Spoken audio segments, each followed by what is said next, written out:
कुंभ महापर्व चल रहा है और कुंभ के समय पर श्रीमद् भागवत की पवित्र और दिव्य कथा, जैसे हम प्रयाग में बैठे हैं तो गंगा यमुना सरस्वती का पावन संगम है और श्रीमद् भागवत महापुराण भक्ति ज्ञान और वैराग्य का पावन संगम है। वैसे तो प्रयाग में हर वर्ष माघ के महीने में भक्त लोग कल्पवास करते हैं और दिव्य आनंद के अनुभव को करते हैं। बाबा ने मानस में लिखा है, माघ मकर गत रवि जब होई, तीर्थ पति आब सब कोई। माघ मकर रवि गत जब होई, तीर्थ पति आब सब कोई। सीताराम सीताराम सीताराम सीताराम, राधे श्याम राधे श्याम राधे श्याम जय राधे श्याम। सीताराम सीताराम सीताराम जय सीताराम, राधे श्याम राधे श्याम राधे श्याम जय राधे श्याम।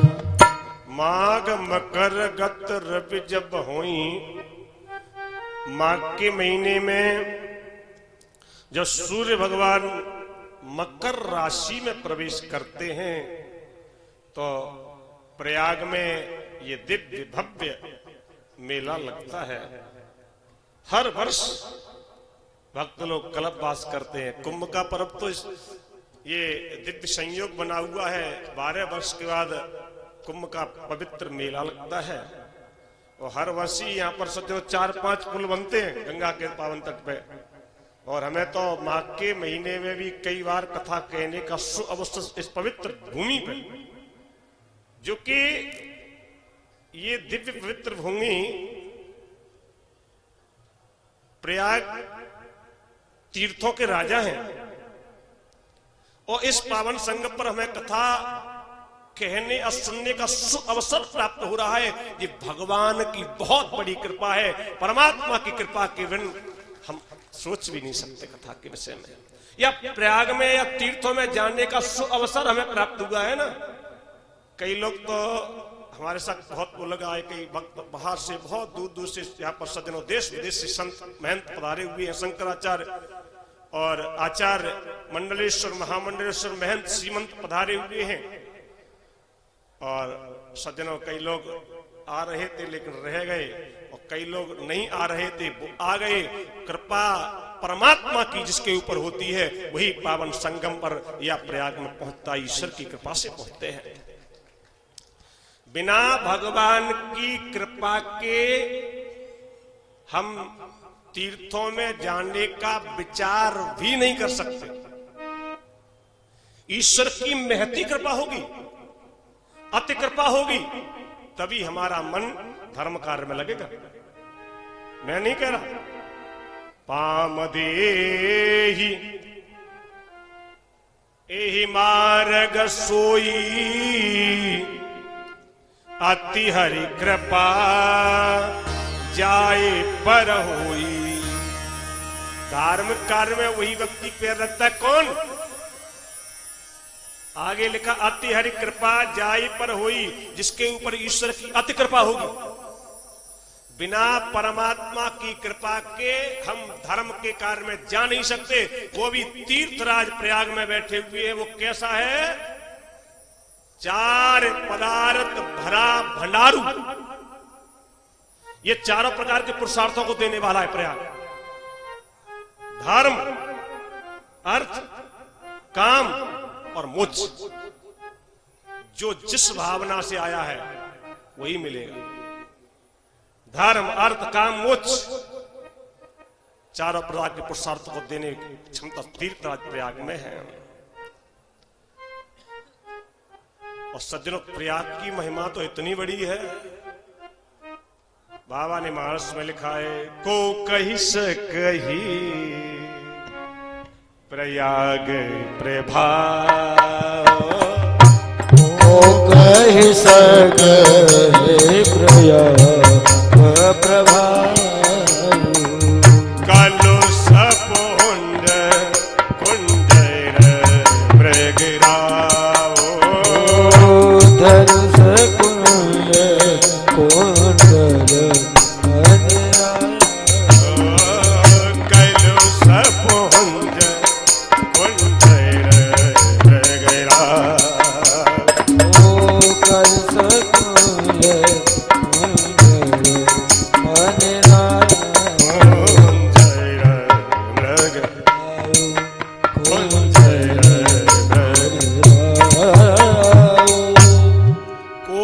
सकई प्रयाग प्रभाव।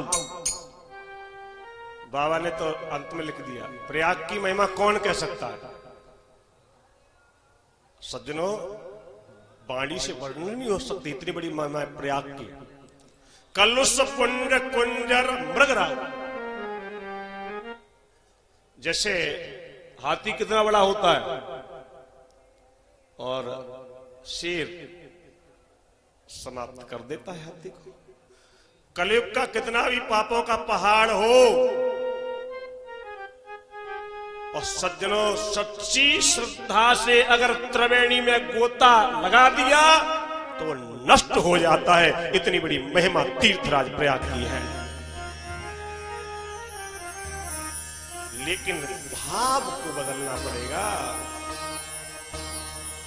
अपने कलुषित भावों को बदल करके सच्ची श्रद्धा से गोता लगाओ। यहां देवता भी आते हैं,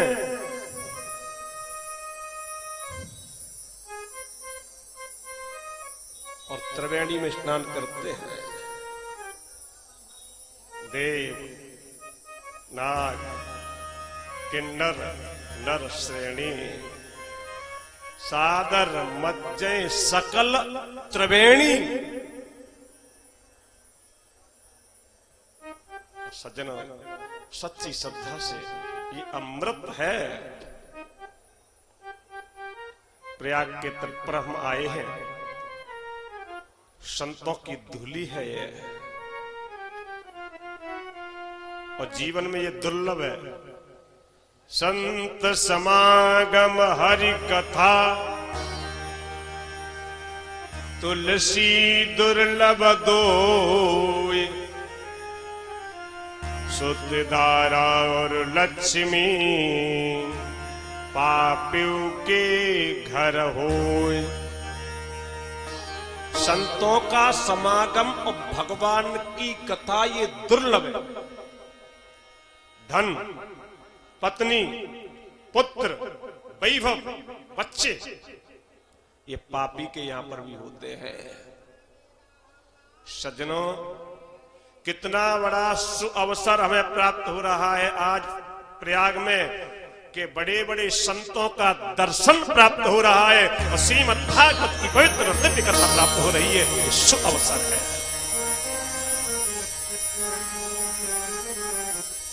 धन बढ़ना सुंदर अवसर नहीं है, वैभव होना सुंदर अवसर नहीं है, पत्नी पुत्र होना सुंदर अवसर नहीं है। कितने करोड़पति सड़क छाप हो गए और कितने सड़क छाप करोड़पति हो गए। सुंदर अवसर तो वही है कि हमारा मन किसी भी प्रकार परमात्मा की तरफ लग जाए।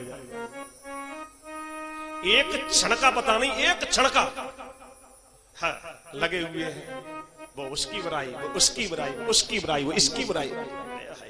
क्यों कर रहे हो? दुई बात को याद रख, यदि चाहत कल्याण, नारायण एक मौत कर दूजे श्री भगवान। अगर कल्याण चाहते हो तो दो बातों की याद रखिए। एक, मृत्यु अटल सत्य है, होगी, कोई रोक नहीं सकता। हम यही तो भूल जाते हैं, वो मर गया मैं नहीं मरूंगा, लगाए खींचने। जाना पड़ेगा और जाएगा जब यहां से कुछ भी न पास होगा, 2 गज कफन का टुकड़ा तेरा लिबास होगा। और सज्जनों वो भी फेंक देंगे, कपड़े फाड़ देंगे सब, ना कुछ लेके आए ना कुछ लेके जाएगा। मुट्ठी बांधे आया जगत में हाथ पसारे, तो क्यों करता है बुरे कर्म, भगवान के भजन में लग जा। ईश्वर सज्जन हम छोड़ नहीं रहे, और जिसे छोड़ना नहीं चाहते वो छूट रहा है। हम क्या क्या नहीं छोड़ना चाहते हैं। हम धन नहीं छोड़ना चाहते, छूटेगा, रोक नहीं सकता कोई। हम यौवन नहीं छोड़ना चाहते। कोई बुड्ढा होना चाहता है क्या? कोई होना चाहता है बुड्ढा?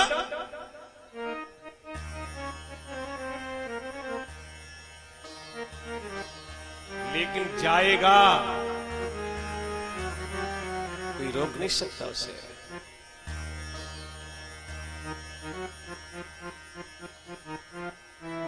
और क्या नहीं छोड़ना चाहते हम? प्राण नहीं छोड़ना चाहते, प्राण। बुढ़े व्यक्ति से भी कह दो तुम प्राणों को छोड़, नहीं नहीं नहीं जी। चला लक्ष्मी,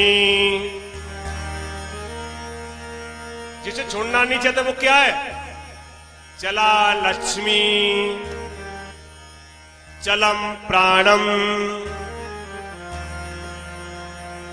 लक्ष्मी चलेगी, चल रही है। चलम प्राणम, जाएंगे।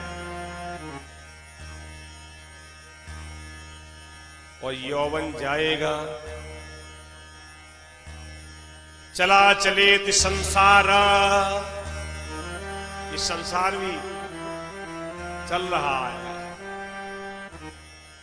धर्म एको ही केवलम, एक धर्म ऐसी चीज है जो परमात्मा का भजन, ईश्वर का चिंतन, धर्म, दान, पुण्य। तो सज्जनों जा रहा है सब कुछ, तो क्यों ना अपना मन परमात्मा के भजन में लगा दे, क्यों ना ईश्वर की भक्ति में लगा दे। हम सब तीर्थ यात्रा करने के लिए आए हैं। भाई हम क्यों आए? तीर्थ यात्रा करने के लिए आए। तीर्थ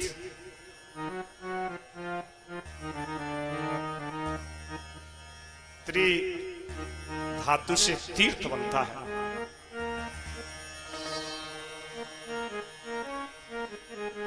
जो तैरता है, तैरता है।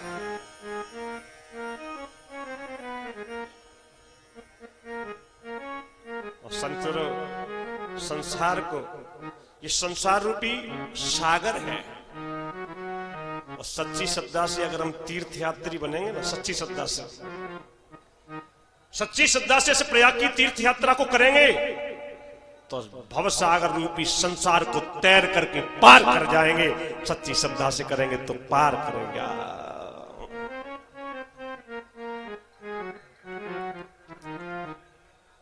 तो आज पावन श्रीमद् भागवत की कथा का शुभारंभ हो रहा है। और सज्जनों आज जो है पूज्य महाराज श्री, देखो रौनकता में, रेणुका धाम में बहुत बड़ा कार्यक्रम कराया पूज्य महाराज श्री ने। और आज देखो शुभारंभ कर दिया उन्होंने। तो चलो चलो जल्दी चलो, जल्दी चलो। सब पीछे पीछे पहुंच गए। गंगा जी में कहा चलो, नहीं नहीं मैं भी डुबकी लगाऊंगा, आप भी लगाओ। हमने डुबकी भी लगा दी जा करके।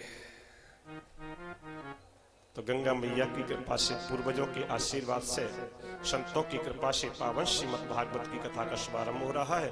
बोले भागवत भगवान की जय हो, वृंदावन बिहारी लाल की जय हो। ये भागवत शास्त्र जो ग्रंथ है ना, ये कोई साधारण ग्रंथ नहीं। भागवत ऐसा ग्रंथ है, एकम भागवतम शास्त्रम मुक्तिदानेन गर्जति। एक भागवत शास्त्र ऐसा ग्रंथ है जो मुक्तिदान के लिए गर्जना करता है, मेरी शरण में आ जाओ, मैं मुक्ति दूंगा। आप आए हैं, हम सभी चल करके आए हैं वहां से, और पूरी रात चल के आए। और सजनों, फिर भी हम भी तो आपके संग चल के आए, पूरी रात हम भी नहीं सोए, और सुबह से ही व्यवस्था देख रहे थे, और अब देख कथा का शुभारंभ। तो सज्जन चल करके आए तो सच्ची श्रद्धा से तीर्थ यात्रा संतों का दर्शन करिए, और सच्ची श्रद्धा से भागवत को हृदयंगम करिए। हृदयंगम, भागवत मुक्ति प्रदान का साधन है। कल्प वृक्ष के नीचे बैठ करके जैसी कल्पना करते हैं वो फल प्राप्त होता है। श्रीमद् भागवत के नीचे बैठ करके जैसी कल्पना करते हैं फल प्राप्त हो जाता है। ऐसी पवित्र श्रीमद् भागवत की दिव्य और पवित्र कथा है। तो सबसे पहले भागवत का शुभारंभ है, तो सबसे पहले यह महात्म्य का शुभारंभ। महात्म्य, और महात्म्य माने होती है जानकारी। भागवत को पहले किसने कराया, उसे क्या लाभ प्राप्त हुआ, श्रोता कैसा होना चाहिए, वक्ता कैसा होना चाहिए, जहां पर यह जानकारी प्राप्त होती है उसे महात्म्य कहते हैं। डॉक्टर के पास गए, डॉक्टर बताता है अमुक दवाई खाने से पेट दर्द ठीक होता है, अमुक दवाई खाने से बुखार ठीक होता है, अमुक दवाई खाने से और ये आंख का रोग ठीक हो जाता है। तो हमें महात्म्य समझाता है कि इसे पहले किसने कराया, उसे क्या लाभ प्राप्त हुआ, श्रोता कैसा होना चाहिए, वक्ता कैसा होने चाहिए, भागवत की क्या विधि है, ये महात्म्य बताता है। और भागवत का जो महात्म्य है ना, ये भागवत का नहीं है, ये पद्म पुराण से लिया हुआ एक छोटा सा अंश है। तो वही महात्म्य की कथा का शुभारंभ करेंगे। तो सबसे पहले भगवान की वंदना कर दी। सच्चिदानंद रूपाय विश्वोत्पत्त्यादि हेतवे तापत्रय विनाशाय श्री कृष्णाय वयं नुमः। भगवान की वंदना है। और भगवान कैसे हैं? सच्चिदानंद रूपाय, परमात्मा सच्चिदानंद स्वरूप है। और सच्चिदानंद किसे कहते हैं? सच्चिदानंद हम भी कहते हैं, आप भी कहते हैं, आप भी कहते हैं, सब कहते सच्चिदानंद सच्चिदानंद सच्चिदानंद। क्या होता है सच्चिदानंद? किसे कहते हैं सच्चिदानंद? तीन शब्दों के मेल से सच्चिदानंद बनता है, और तीनों को जोड़ दिया जाता है तो बन जाता है सच्चिदानंद। सत, चित, और तीसरा होता है आनंद। और सत किसे कहते हैं? व्याकरण में आता है अस्ति इति सत, जो है और सदा रहे उसे कहते सत्य। अब अपने चारों तरफ देखिए, क्या है और क्या रहने वाला है। हम सुंदर सुंदर मकान बना करके तैयार करते हैं, 2 मंजिल, 4 मंजिल, 6 मंजिल। क्या ये सत्य है? अरे राजा महाराजाओं ने कैसे कैसे किले बनाए। उन्होंने सोचा होगा कि पीढ़ी दर पीढ़ी इसका उपभोग करेगी। उन किलों में आज पशु भी रहना पसंद नहीं करता है, वो किले खंडर हो चुके हैं। ये किले सत्य नहीं है। चाहे 2 मंजिल बना दो, चाहे 4 मंजिल बना दो, चाहे 6 मंजिल बना दो, हमारी इन चर्म चक्षुओं से जो भी दृष्टि गोचर हो रहा है सब मिथ्या है। सब झूठा है। सब झूठा है तो सत्य क्या चीज है? वेदांत में आता है ब्रह्म सत्यम जगन मिथ्या।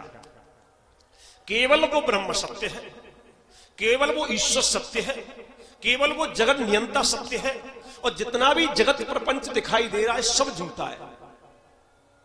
और सब झूठा है तो क्यों ना उसकी शरण में लग जाए। काम करते चलो, नाम जपते चलो, हर समय कृष्ण का ध्यान धरते चलो, और हर समय उसका ध्यान रखोगे तो याद आएगी उनको कभी न कभी, और कृष्ण दर्शन तो देंगे कभी न कभी।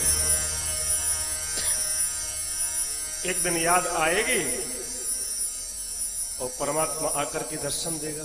कबों के दीनानाथ के भनक पड़ेगी कान, तो ब्रह्म सत्यम जगन मिथ्या। केवल वो ब्रह्म सत्य है, केवल ईश्वर सत्य है, और जितना भी जगत प्रपंच है ना सब झूठा है, मिथ्या है। इसलिए भगवान को कहा प्रभु आप ही सत्य हो। दूसरा शब्द है चित्त, और चित्त माने होती है चेतना। चेतना जब तक हमारे अंदर है तब तक हाथ काम करते हैं, पैर चलते हैं, नेत्रों से दिखाई दे रहा है। ईश्वर अंश जीव अविनाशी, ईश्वर अंश जीव अविनाशी, ईश्वर अंश जीव अविनाशी, ईश्वर अंश जीव अविनाशी, चेतन अमल सहज सुख राशि, चेतन अमल सहज सुख राशि, चेतन अमल सहज सुख राशि, चेतन अमल सहज सुख राशि। तो सजनों ईश्वर सत्य है। जब तक परमात्मा का अंश बैठा हुआ है तब तक हाथ काम करते हैं, पैर चलते हैं, नेत्रों से दिखाई देता है, निकल करके बाहर हो जाता है तो फिर कुछ नहीं है। हर समय चैतन्य रहने वाला वो पर ब्रह्म है, वो ईश्वर है, वो परमात्मा है, वो जगन नियंता है। इसलिए परमात्मा को कहा प्रभु आप ही सत्य हो और आप ही चित्त हो। और तीसरा शब्द है आप ही आनंद हो। और आनंद, आनंद किसे कहते हैं? कई लोग कहते हैं धन बढ़ जाता है तो आनंद आ गया, भोजन अच्छा हो गया तो आनंद आ गया। अरे उसमें सुख प्राप्त हो सकता है लेकिन आनंद प्राप्त नहीं हो सकता। और संसार में तो दुख ही दुख है, दुख ही दुख। किसी ने बड़ा सुंदर लिखा है, कोई तन दुखी, कोई मन दुखी, कोई धन बिन रहत उदास, और थोड़े थोड़े सब दुखी, सुखी राम को दास। कोई तन से, कोई मन से, और कोई धन से, सुखी राम को दास। भागवत के महात्म्य में लिखा है, सुखमस्ति विरक्तस्य मुनिरेकांत जीविनः। सुख तो वो है जो विरक्त हो चुका है। मुनि रेकांत जीविनः, एकाकी जीवन व्यतीत करता है। सुख है। विरक्त इंद्रियार्थेषु प्रशांतात्मा जितेंद्रिय, अपनी इंद्रियों को जीत चुका है। तो सज्जनों, कोई तन से, कोई मन से और कोई धन से। सुखी राम को दास। संसार में सुख मिल सकता है धन बढ़ जाए, वैभव बढ़ जाए, प्रतिष्ठा हो जाए तो सुख। आनंद एक ऐसा शब्द है कि आनंद का आज तक कब कोई विलोम ही नहीं हुआ। जैसे सुख का विलोम होता है तो दुख, रात्रि का दिन, पाप का पुण्य, हानि का लाभ, जीवन का मरण। लेकिन आनंद एक संस्कृत वाङ्मय में ऐसा शब्द है, आनंद का कभी कोई विलोम ही नहीं हुआ। अब आनंद का विलोम नहीं है तो ये संसार नाशवान है, इसका तो विनाश होना है। और आनंद अविनाशी है, और नाशवान संसार में अविनाशी प्राप्त हो सकता है क्या? तो सज्जनों, आनंद केवल ब्रह्म में है, और आनंद ब्रह्म है, आनंद परमात्मा है, आनंद ईश्वर है, आनंद जगन्यंता है। जैसे भागवत में ही चौथे दिन कृष्ण का जन्म महोत्सव मनाते हैं, तो हम क्या कहते पता है? नंद घर आनंद भयो जय कन्हैया लाल की। ये कोई कहता है नंद के श्री कृष्ण भयो, क्या कहते हैं? नंद घर आनंद भयो जय कन्हैया लाल। नंद के आनंद माने कृष्ण, आनंद माने परमात्मा, आनंद माने ब्रह्म। जब श्री वशिष्ठ जी महाराज भगवान राम का नामकरण करने के लिए आए, जो आनंद सिंधु सुखीरा, जो आनंद सिंधु सुखरासी। आज वशिष्ठ जी महाराज भगवान राम को आनंद बता रहे हैं। जो आनंद सिंधु सुखरासी, जो आनंद सिंधु सुखरासी। कर लोक सुखासी, शिखर से कई लोक सुखासी।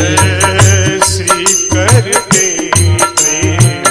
लोक सुखासी, शिखर से कई लोक सुखासी। जो आनंद सिंधु सुख राशि भगवान राम का नामकरण करने के लिए आए हैं, तो जो आनंद का सिंधु है, भगवान राम कौन है? आनंद। भगवान कृष्ण कौन है? आनंद। आनंद माने ब्रह्म, आनंद माने ईश्वर, आनंद माने परमात्मा। आनंद केवल उसमें है, आनंद पैसे में नहीं है, आनंद वैभव में नहीं है, आनंद पत्नी पुत्रों में धन में नहीं है, आनंद केवल उसमें है। लेकिन सज्जनों, जीव परमात्मा से कह के आता है, प्रभु मैं तेरा भजन करूंगा, तेरा चिंतन करूंगा, तेरे लिए सब कुछ है, लेकिन भूल जाता है और लग जाता है संसार में।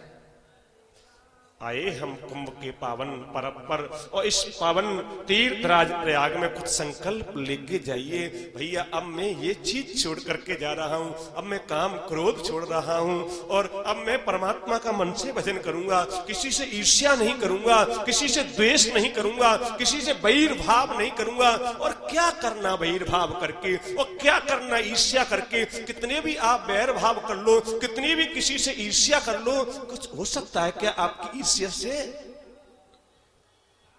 ये संकल्प कुछ तो लेके जाओ। तो सज्जनों, ये पावन आनंद किसमें है? आनंद त्रिवेणी के स्नान में है। वो भी सज्जनों सब सच्ची श्रद्धा से है, समर्पण से है, प्रेम से है, भाव से। उस गोता लगाओ, उस भाव से लगाइए। मां तेरी कृपा हो रही है मां, और कृपा होती है, अवश्य होती है। सच्चिदानंद रूपाय विश्वोत्पत्त्यादि हेतवे। भगवान सत्य है, भगवान चित्त है, भगवान आनंद है, भगवान सच्चिदानंद है। और कैसे हैं? विश्वोत्पत्त्यादि हेतवे। इस पूरे विश्व की उत्पत्ति, स्थिति और प्रलय के हेतु है। विश्वोत्पत्त्यादि हेतवे, हेतु सब कुछ करने वाले वो है, लेकिन हम सोचते हम कर रहे हैं। करने वाला वो है, ईश्वर है, करने वाला ब्रह्म है। विश्वोत्पत्त्यादि हेतवे, हेतु है। सच्ची श्रद्धा से परमात्मा का सच्चा समर्पण करोगे, सच्चा भाव लगा दोगे तो तापत्रय विनाशाय, तीनों प्रकार के ताप दूर हो जाएंगे। और जीवन में तीन ही ताप हैं, चौथा ताप होता ही नहीं है। दैहिक, दैविक, भौतिक तापा।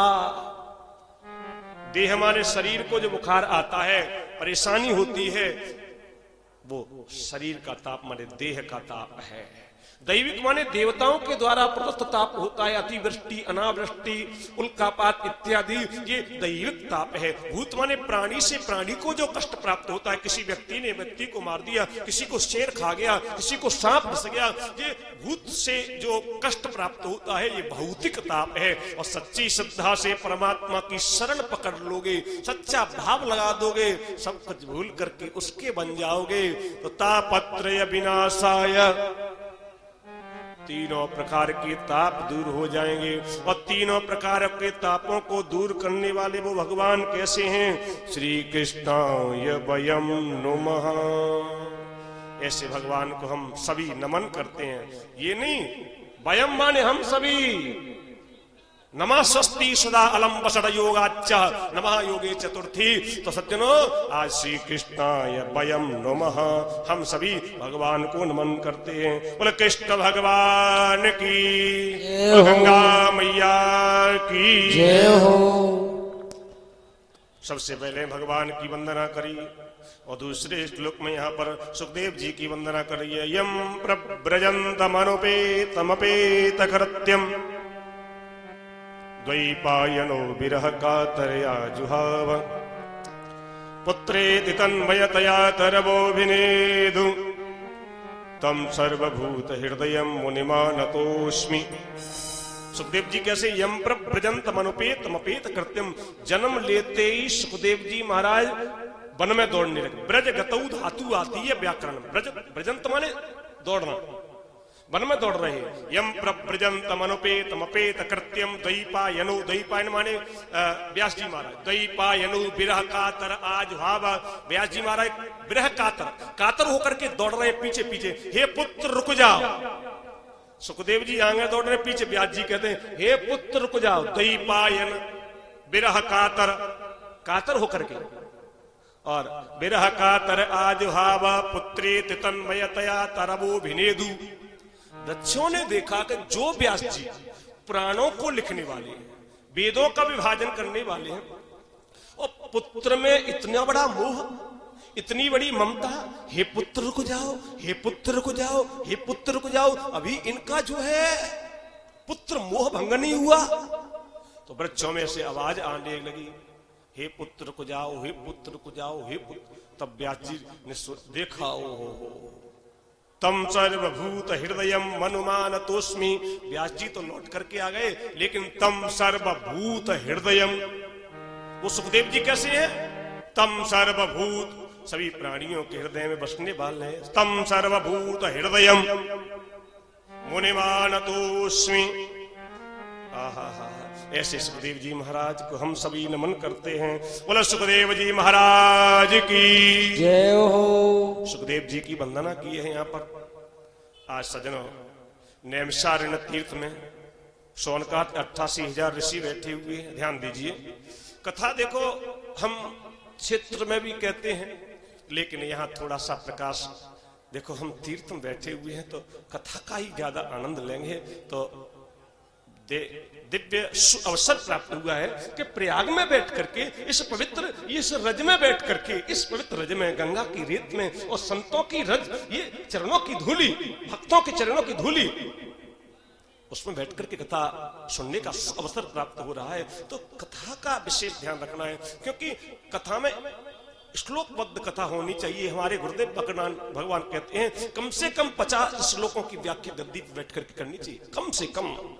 नहीं तो वक्ता को व्यास कर, हम तो ये सोचते हैं ज्यादा हो जाए कम नहीं हो, और हमें तो यहाँ ध्यान यही देना है कि विषयों का ध्यान देना है कि हम घर से त्याग करके आज यहाँ पर तीर्थराज प्रयाग की पावन धरा पर, पावन भूमि पर बैठे हुए हैं, तो कथा का आनंद लीजिए।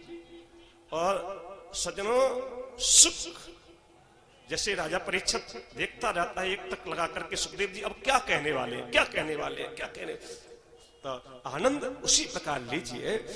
तो ये सज्जनों दिव्य कथा का शुभारंभ हो रहा है। नैमिषेन सूतमासीन ममिवाद्य महामतिम कथामृत रस स्वाद कुशलः शौनको ब्रवीर। नैमिषारण्य तीर्थ में, नैमिषे सूतमासीन,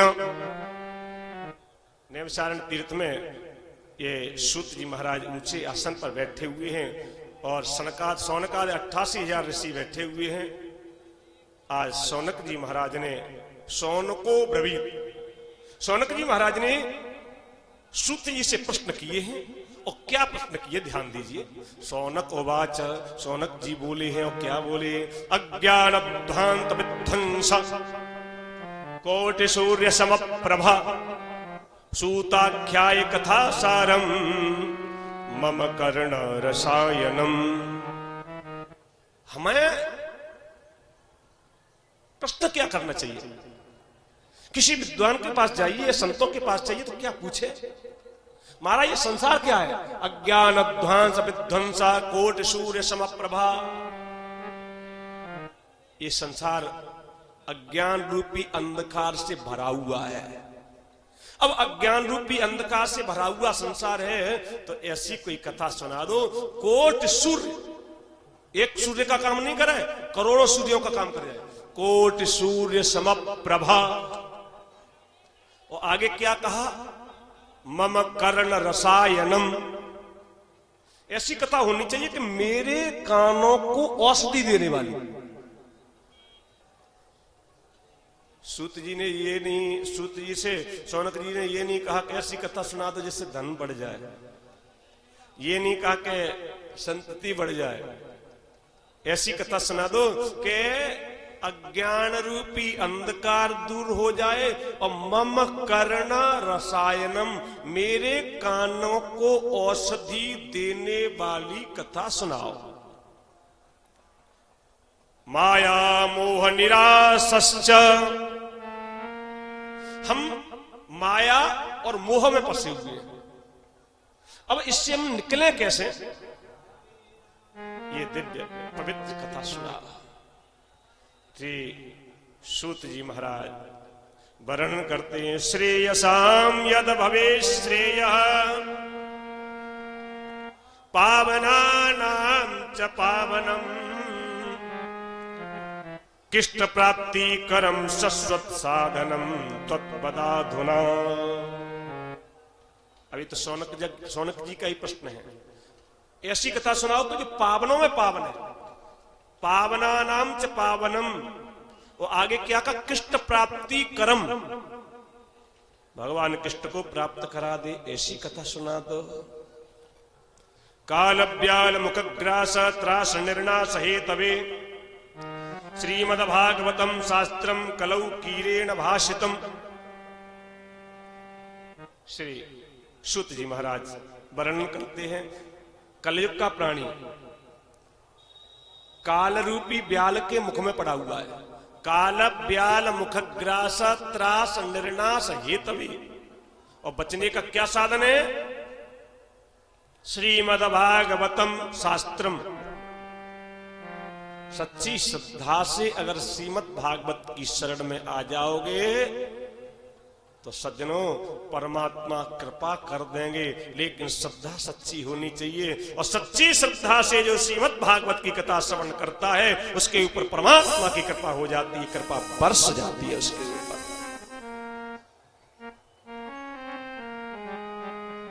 वास्तविक बात यह है सज्जनों, परमात्मा की कृपा से मिली है कथा, और वो भी तीर्थराज प्रयाग में, संतों की संगति में।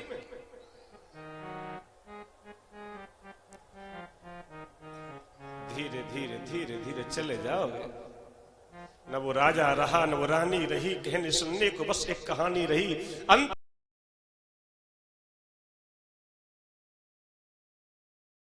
अकेला उड़ा, अकेले जाना पड़ेगा। और हमारी भी जा रही है। चलिए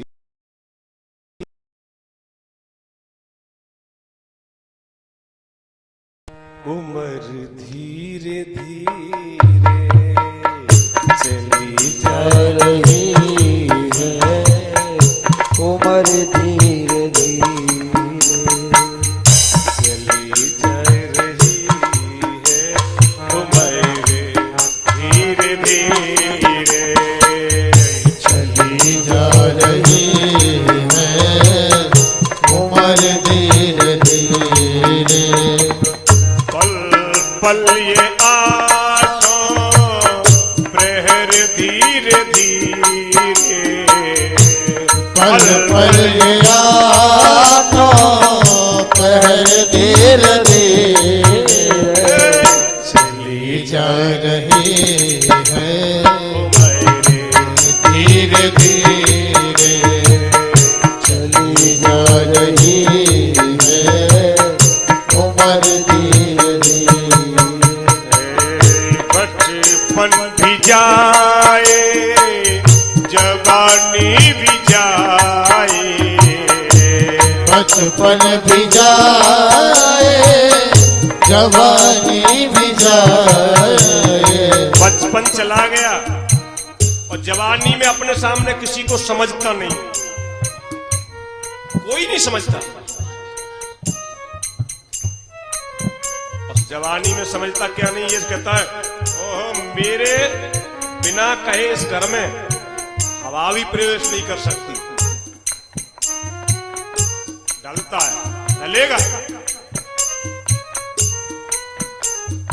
बचपन भी जाए जवानी भी जाए, बचपन भी जाए जवानी भी जाए, बुढ़ापे का होगा असर धीरे धीरे, बुढ़ापे का होगा असर धीरे धीरे चली जा रही है भैया उम्र धीरे धीरे, चली जा रही है, उम्र धीरे धीरे तेरे हाथ पाँव में बनना रहेगा, तेरे हाथ पाँव में बल ना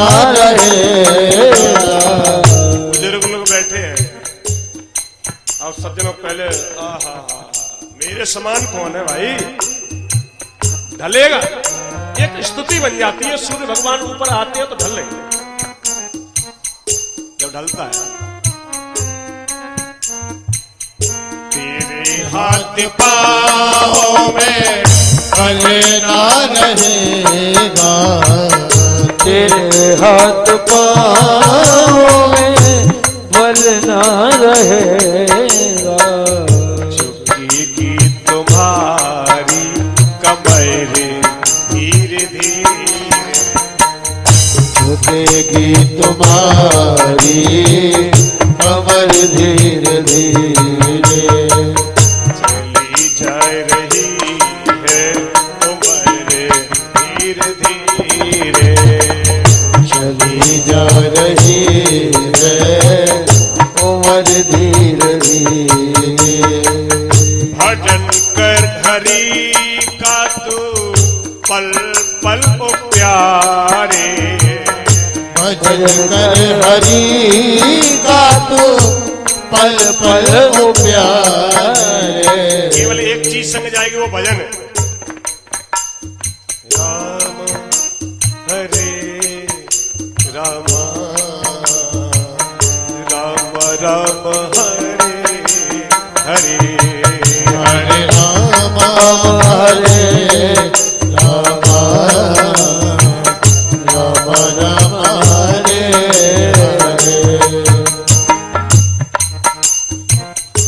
सजनी रीतता हूँ तो सजने एक चुल्लू जल पे जीवित जाता हूँ, एक तुलसी दल पे बिक जाता हूँ। प्रेम करके मुझसे देखिए, भाव लगा करके देखिए, और प्रेम से मुझे पुकार के देखिए, भाव से पुकार लो। हरे राम राम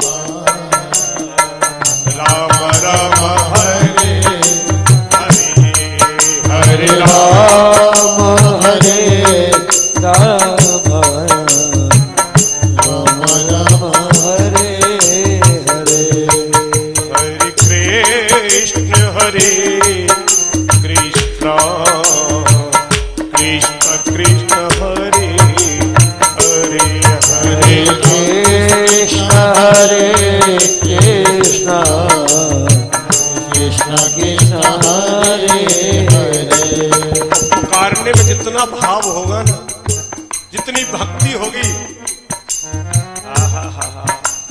कन्हैया समझ जाता है, वो परमात्मा वो ईश्वर समझता है मेरा भक्त मुझे पुकार रहा है, मुझे पुकार रहा है, भाव से पुकार रहा है, भक्ति से पुकार रहा है, श्रद्धा से पुकार रहा है।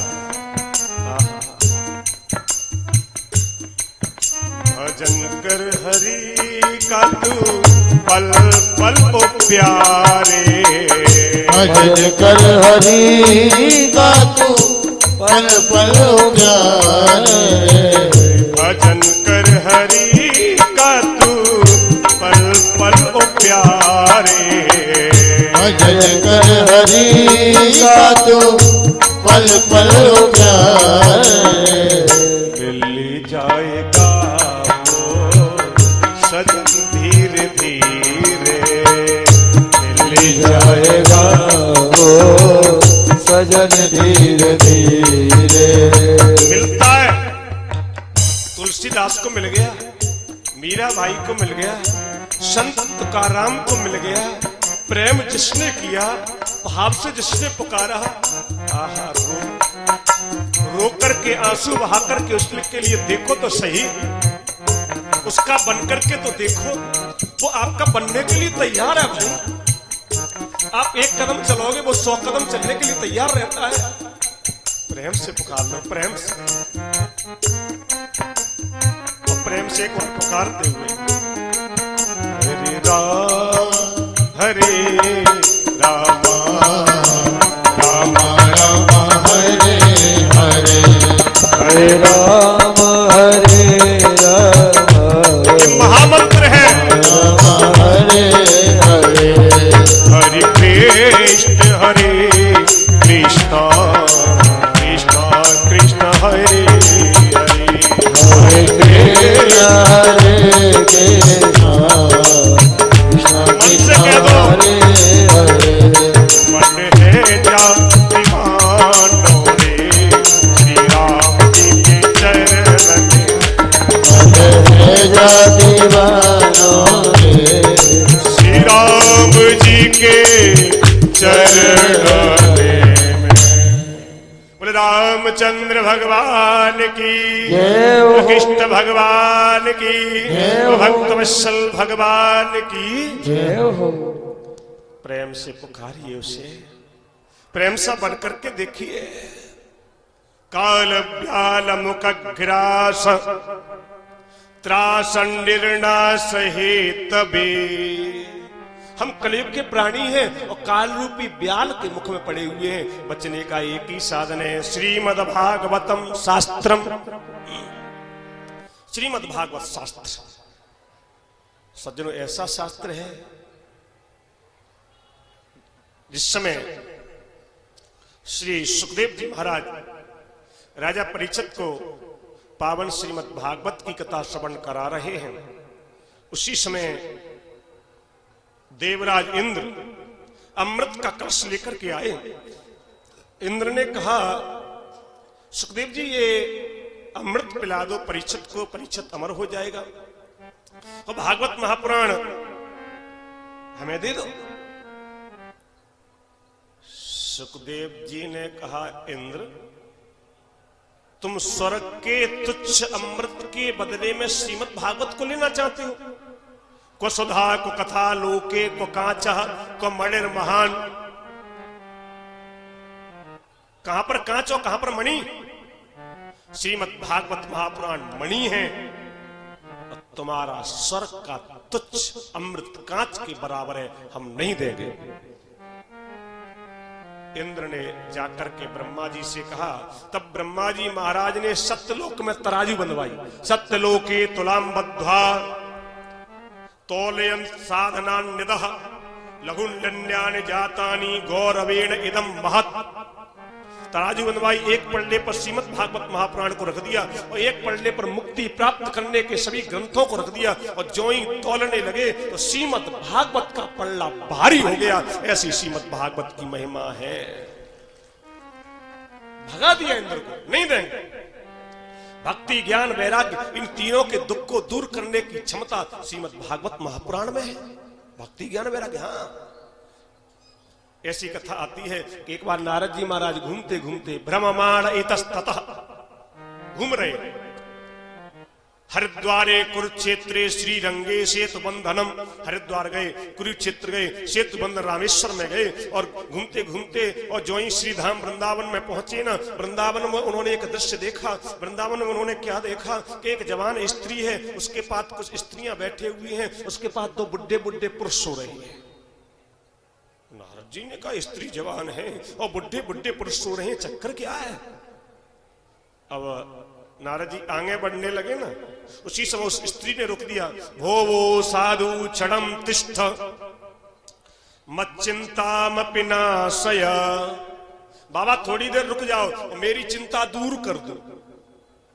नारद जी पहुंच गए। देवी तुम कौन हो और तुम्हें क्या चिंता है? और तुम्हारे पास ये दो बुढ़े बुढ़े पुरुष सो रहे हैं, ये कौन है? तब उस स्त्री ने बताया, मैं भक्ति हूं। अहम भक्ति ऋतिख्याता इमौ में तनयौ मतौ। मैं भक्ति हूं, ये मेरे दोनों पुत्र हैं, ज्ञान और वैराग्य। उत्पन्ना द्रविड़े साहम वृद्धिम कर्णाटके गता क्वचिन क्वचिन महाराष्ट्रे गुर्जर्दे जीर्णताम गता। मेरा जन्म दक्षिण में हुआ, वहां से आगे गई तो कहीं सम्मान मिला, कहीं दुत्कार मिली, लेकिन वृंदावन में जब मैं आई ना तो मैं तो हो गई जवान और मेरे ये पुत्र दोनों के दोनों बुढ़े और मूर्छित हो गए। बाबा मेरे पुत्रों को ठीक कर दो ना। वृंदावन में तो भक्ति जवान होती है, नाचती है। भागवत के महात्म्य में लिखा है कि धन्यम वृंदावनस्तेन भक्तिर नृत्यत यत्र छ। धन्य है श्री धाम वृंदावन, जब भक्ति नाचती है, जब गली गली में राधे राधे राधे राधे राधे राधे राधे राधे। रिक्शे वाला ये नहीं कहता हटो राधे राधे राधे राधे।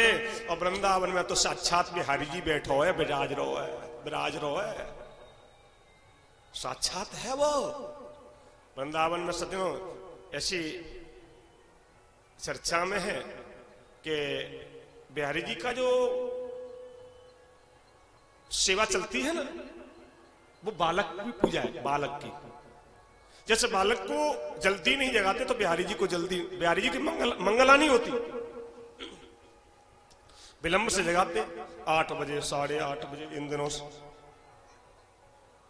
लाला है ठंड लग जाएगी, लाला है तो अंत में जगामेंगे। और रात में जब पर्दा बंद करते हैं, शयन भोग आरती करते हैं तो भोग रख देते हैं, पता ना लाला कब भूख लगे आवे, कब लाला खाए भी लग जाए। ऐसी कथा प्रचलित है। एक बार पुजारियों ने पूजा करी और पूजा करके पुजारी तो चल दिए, भूल गए कि आज ठाकुर जी को भोग लगावनो है और चले गए पुजारी और लालाए लगी भूख। और भगवान गए, एक मिठाई वाले के पास पहुंच गया, भैया कछु मिलेगो का? मिठाई वाले ने कहा लाला मिल तो जागो लेकिन बिना पैसे को तो नहीं मिलेगा। ठाकुर जी ने कहा भैया मेरे पास पैसे तो नहीं है, ये कंगन है। और कंगन निकाल के दे दिया, बहुमूल्य कंगन ठाकुर जी को। यानी कि ठीक है लाला ले पेड़ा, तू पेड़ा खाए ले। और पेड़ा खाए के ठाकुर जी चले गए। और प्रातः काल जब पुजारी आए और उन्होंने जब सेवा अर्चना करी तो देखा ठाकुर जी का तो एक कंगन ही नहीं है। ओ हो ठाकुर जी का कंगन कहाँ गया? और पूरे वृंदावन में हल्ला मच गया, आज ठाकुर जी के कंगन को कोई चोर ले गया। किसी ने कहा भाई चोर लेता तो दोनों को लेता, एक को क्यों लेता? और चर्चा धीरे धीरे उसके पास पहुंची, उसने कंगन निकाला और लेकर के पहुंचा, भैया ये ये तो कंगन नहीं है क्या ठाकुर जी का? ओहो, यही तो कंगन है ठाकुर जी का, तुमने चोरी की? भैया मैंने चोरी नहीं की, रात्रि के समय एक बालक आया था, उसने कहा मुझे भूख लगी है, और मैंने कहा भैया दे तो दूंगा तुझे मिठाई, लेकिन पैसे चाहिए। उसने मुझे कंगन दे दिया, मैंने उसे मिठाई दे दी, वो मिठाई पा करके चला गया। आज मेरे ऊपर बहुत बड़ी कृपा हो गई कि मुझे साक्षात बिहारी जी का दर्शन हो गया। सज्जनों, वो भक्त उसने कहा अब मैं ये नहीं करूंगा, अब तो केवल तेरा भजन करूंगा, तेरा भजन करूंगा। वृंदावन में साक्षात विराज रहो, साक्षात। धन्यम वृंदावनस्तेन भक्ति नृत्यति यत्र च, धन्य है सीधाम वृंदावन। जब भक्ति नाचती है गली गली में, स्थान स्थान पर राधे राधे राधे राधे राधे राधे। आप कथा सुनेंगे भागवत के 10वें स्कंद में उद्धव प्रसंग की कथा है। और उद्धव जी महाराज जब गए ना इन गोपियों के पास, और उद्धव जी महाराज जब चलने के लिए तैयार हुए, और उद्धव जी महाराज चलने के लिए जब तैयार हुए हैं, उद्धव जी जो कह के आए थे भगवान मैं कल लौट करके आऊंगा, 6 महीने तक इन गोपियों के संग रहे, और जब चलने के लिए तैयार हुए उद्धव जी महाराज इन गोपियों के चरणों की धूली अपने शरीर पर लगा रहे हैं। वंदे नंद ब्रज स्त्रीणाम पाद रेणुम यासाम अरे कथोत गीतम पुनाति भुवनत्रयम। इन गोपियों के चरणों की धूली की वंदना है भैया, इनकी धूली मिल गई तो सज्जन कृपा को कोई रोक नहीं सकता। राधा रानी के चरणों की धूली, इन गोपियों के चरणों की धूली मिलनी चाहिए। उद्धव जी महाराज क्या कह के आए? भगवान मैं आपसे एक ही वरदान मांगता हूं, वो क्या है कि क्या है? मैं एक ही वरदान चाहता हूं, वो क्या है? वो वरदान केवल एक ही है प्रभु, हे गोविंद वृंदावन लतास तरुण, मैं वृंदावन का लता बन जाऊं, वृंदावन का वृक्ष बन जाऊं, वृंदावन का पत्ता बन जाऊं, जिससे इन गोपियों की चरणों की धूली मेरे मस्तिष्क पे पड़ती रहे। वृंदावन की जो धूली है ना, ये भगवान के चरणों की धूली है।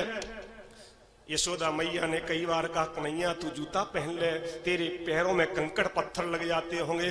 भगवान ने कहा मैया मेरी गैया जूता नहीं पहनती तो मैं जूता नहीं पहनूंगा। वृंदावन में भगवान जब तक रहे तब तक परमात्मा ने जूता चप्पल नहीं पहने हैं, ये भगवान के चरणों की धूली है। सज्जनों, एक बार मुक्ति ने भगवान से कहा प्रभु मैं सबकी मुक्ति करती हूँ, मेरी मुक्ति कैसे होगी? मुक्ति कहे गोपाल सो, मेरी मुक्ति बताओ।